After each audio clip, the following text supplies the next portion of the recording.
The candle ceremony had been a dream of pink and gold.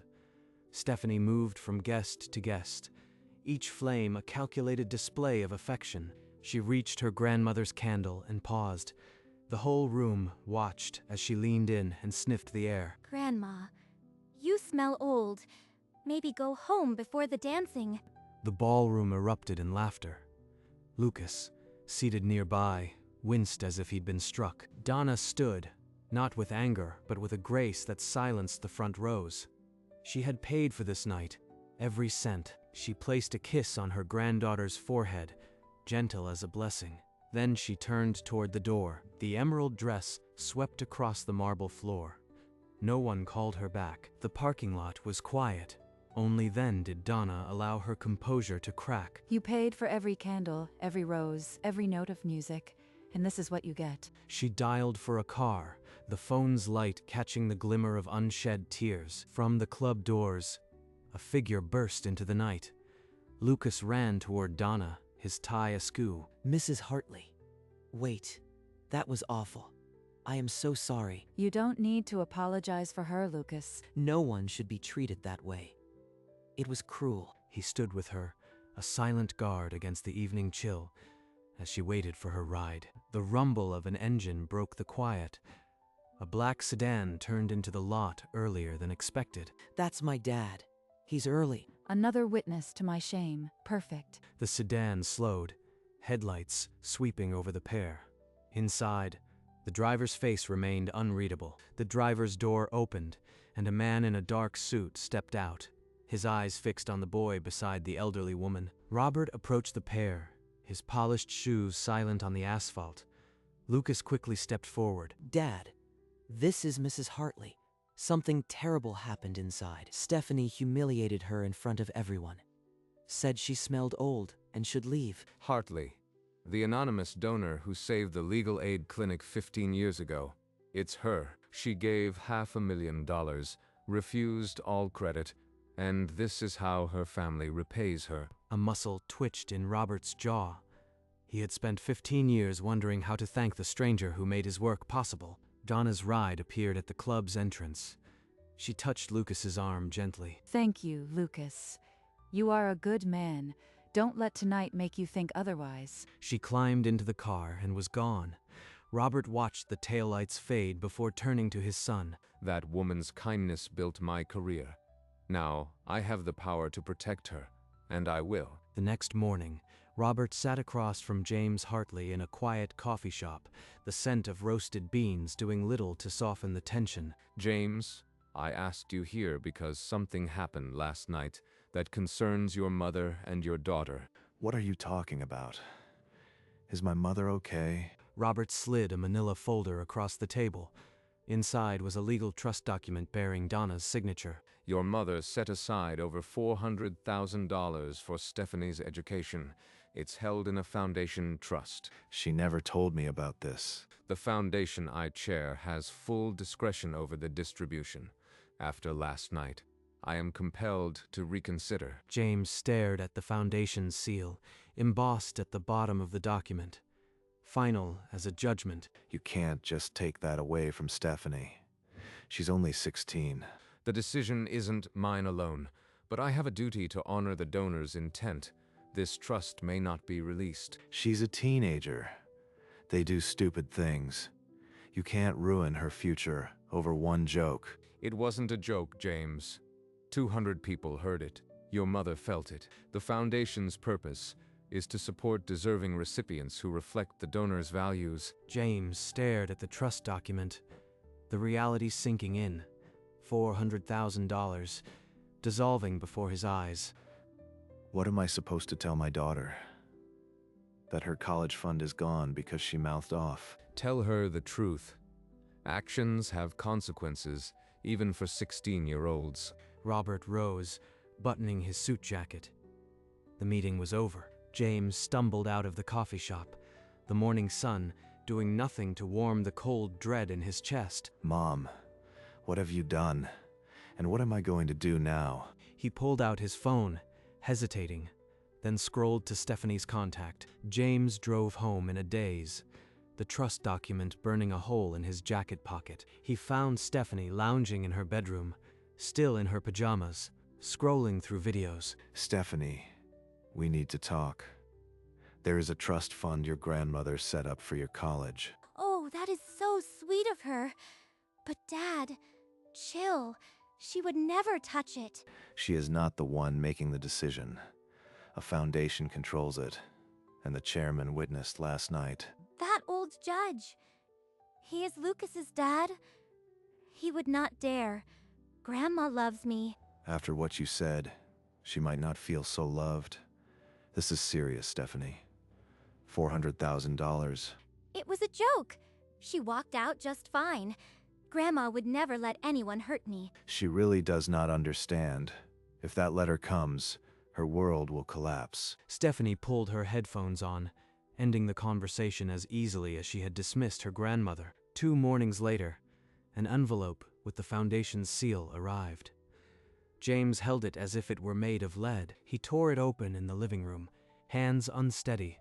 Stephanie watched from the stairs. The foundation declines to disburse the trust established for Stephanie Hartley's educational benefit. Number? That is impossible. Show me the letter. She snatched the page, her eyes scanning the cold, formal text. She is punishing me over a stupid joke. I will make her fix this. James grabbed his phone and called Donna. It rang 5 times, then clicked to voicemail. She is not answering. We need to go to her house, now. Good. She cannot ignore us face to face. The morning's quiet dread was gone, replaced by a storm of anger and desperation as they rushed out. In the car, James dialed Donna's number again, knuckles white on the wheel as he sped toward her house. At home, Donna heard the familiar ring. She remained in her chair, the morning light falling across her still hands. The name Son glowed on the screen. She watched it until the call dropped, her expression unreadable. They opened the letter. Now they want me to absolve them, to make it all go away. It rang again, then a 3rd time, each buzz slicing the quiet like a rebuke. He'll plead that it was just a teenager's mistake, that I should be the bigger person, always the bigger person. She lifted her teacup, the porcelain warm against her fingers, and took a slow, deliberate sip. For years I poured out everything and asked for so little in return. This time, the price is simple respect. The ringing stopped. A text appeared. We're on our way. You can't avoid this forever. Donna set the phone face down and let the silence return.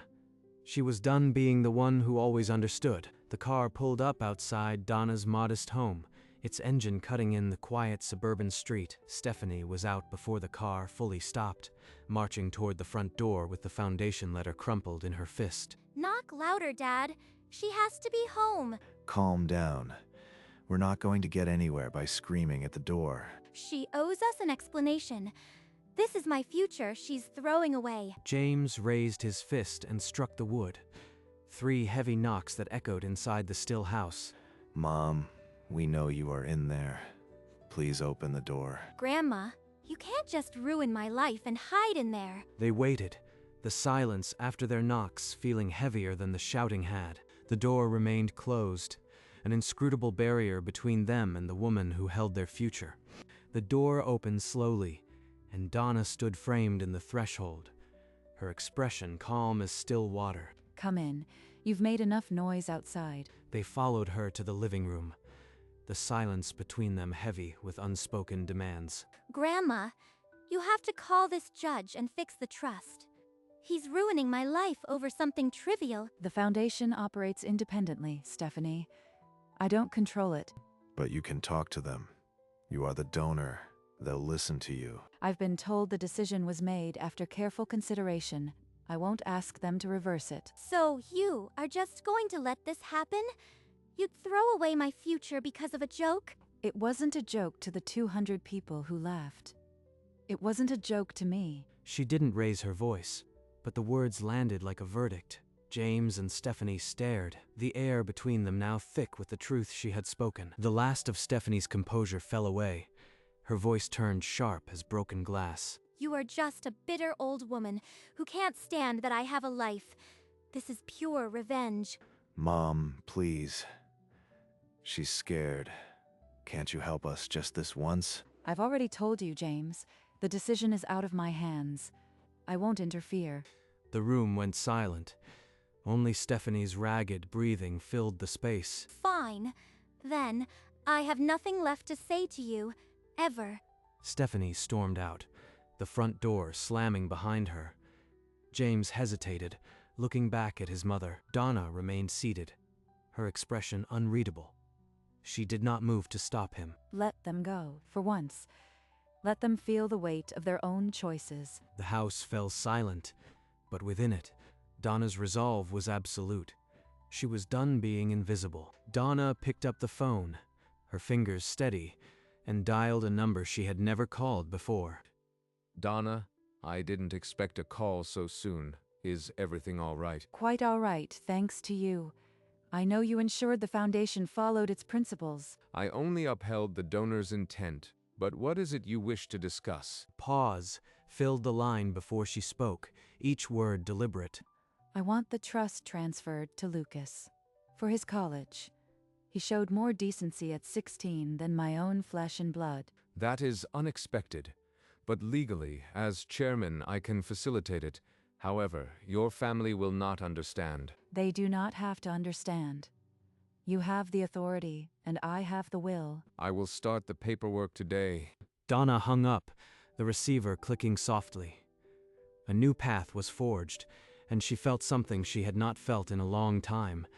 Power. 2 days later, in a quiet corner of a small restaurant, Donna sat across from Lucas and Robert, the air thick with unspoken intention. Mrs. Hartley. Dad, why are we here? Lucas, I invited you because I want to thank you properly. That night, you were the only one who truly saw me. I only did what anyone should have done. You didn't deserve that cruelty. And that is exactly why I have decided to transfer the trust for your college education, Lucas. All of it? What? No, I couldn't. That's too much. It was meant for Stephanie. Son, this is her choice, and she made it with full clarity. She wants to invest in someone who proved his character. Lucas looked between the two adults, his throat working as the enormity of the gift settled in. I don't know what to say. Thank you. I'll make you proud. I promise. Donna smiled, a true smile, and for the first time in days, the weight on her shoulders felt lighter. Within the hour, James stood on his mother's doorstep, his knuckles white. Robert's words still echoed. The trust was gone to Lucas. Mom, I know you are in there. We need to talk. This can't be the end. The door opened, revealing Donna's calm, unreadable face. She hadn't even put on a coat. You gave it all to that boy. After everything we've been through, you choose a stranger? He chose me when my own blood did not. That is not a stranger. Mom, please, I am begging you. Reverse it. She made a mistake, but she's still your granddaughter. My current scent makes me too old to make decisions. Goodbye, James. She didn't slam the door. She closed it gently, but the sound was as final as a tomb. She's gone. She's really gone. What have we done? James stood frozen, the afternoon sun doing nothing to warm the chill that had settled in his bones. James returned home, his movements slow. Stephanie leaped from the sofa, her eyes searching his face. What did she say? Did you fix it? She wouldn't change it. The money is gone. It's all going to Lucas. To Lucas? That traitor? He must have put her up to this. She grabbed her phone and dialed Lucas, her chest heaving. Lucas, how could you accept my grandmother's money? You are a thief. It's not theft, Stephanie. It was her choice after you humiliated her. I didn't ask for this. You were my date. You are supposed to be on my side. I was on your side until I saw what you did. Maybe this will teach you something. Goodbye. The line went dead. Stephanie stood clutching the phone, the enormity of what she had lost finally crashing down upon her. Months later, Stephanie walked through a campus of peeling paint and chain-link fences. The autumn air held no promise. She remembered the ivy-covered walls of her previous academy, the laughter of friends who had already moved on. They're probably in dorms, making plans. And I am here. She registered for classes mechanically, the joy of learning replaced by the ache of humiliation. Maybe if I had kept my mouth shut, I'd be there too. Days blended into a colorless routine. The corridors smelled of stale coffee and regret. No one here knows who I was. They just see another face. She walked past the career center, where posters advertised jobs for students. A future of work, not study. A job. That's what I need now. A job. The road ahead was long and uncharted, and the echo of her grandmother's silence was the loudest sound of all. The application was a single sheet of paper. The country club hired her the next day, no questions asked. I am back here. Different uniform, same chandeliers. Her first event was in that same ballroom. She carried trays of champagne flutes, pink decor mocking her past. I stood here in silk and pearls. Now I am holding a tray. After every party, she swept the marble floor, the same floor she had walked across in her emerald dress. Hey, Hartley, table 6, spilled red wine. Get it cleaned before it stains. Yes, sir. Weeks turned into months. She learned to be invisible among the guests who laughed and danced. This is the price of a joke. Years of this. Sometimes, in the quiet, she could still hear the echo of her own laughter from that night. An evening charity gala brought Donna back to the country club, a returned queen reclaiming her throne of shadows. She paused at the entrance, her gaze sweeping the ballroom, until it landed on a familiar figure carrying a tray. Across the room, Stephanie froze. The champagne flutes on her tray trembled, clinking softly. Their eyes locked across the expanse of pink decor and chandeliers. No words passed between them. She sees me, just a servant now. Exactly what I made her feel like. Donna's expression held no triumph, only a quiet, sad recognition.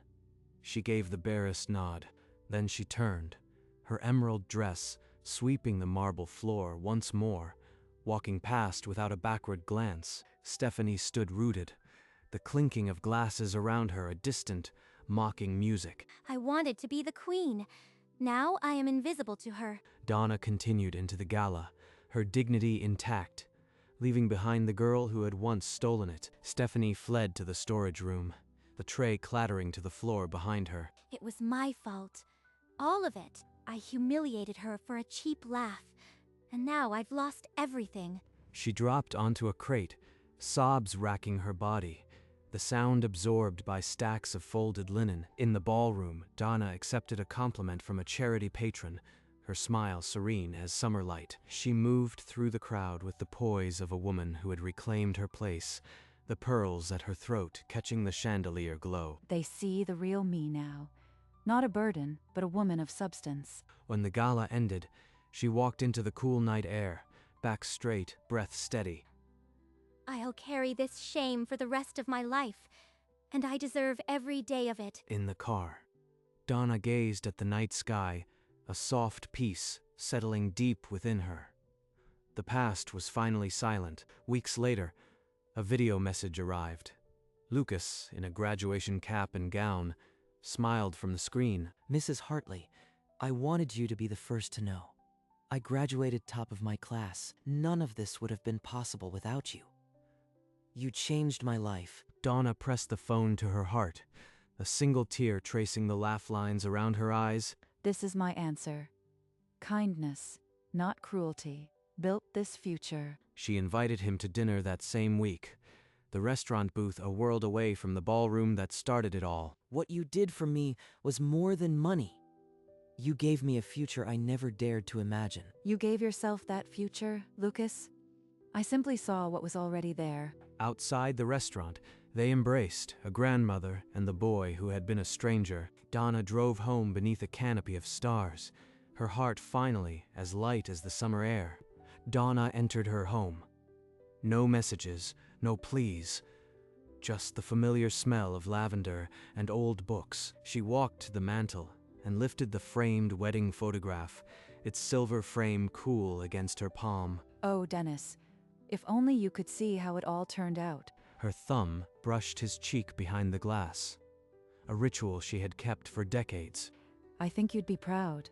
I finally drew the line. A soft smile touched her lips, the first genuine one in years.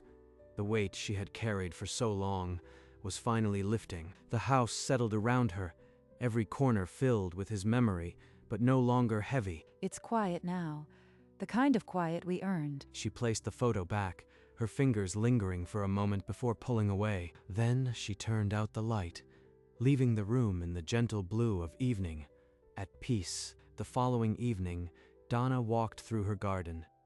The sunset light fell like warm honey. The roses, planted by Dennis decades ago, bloomed in silent witness. She brushed a petal, and it reminded her not of the ballroom, but of her own strength. The memory of that night had no power here among the earth, and sent a peaceful smile crossed her lips, not one of triumph, but of profound release. The view widened, her silhouette framed by bougainvillea and the dying sun. She had not raised her voice that terrible evening, but the world had listened. She had paid for every candle, every rose, and in the end she reclaimed something far greater. Here, in the quiet garden, the universe balanced the scales without a single shouted word, and as the light embraced her, Donna understood. Dignity is the most durable reply.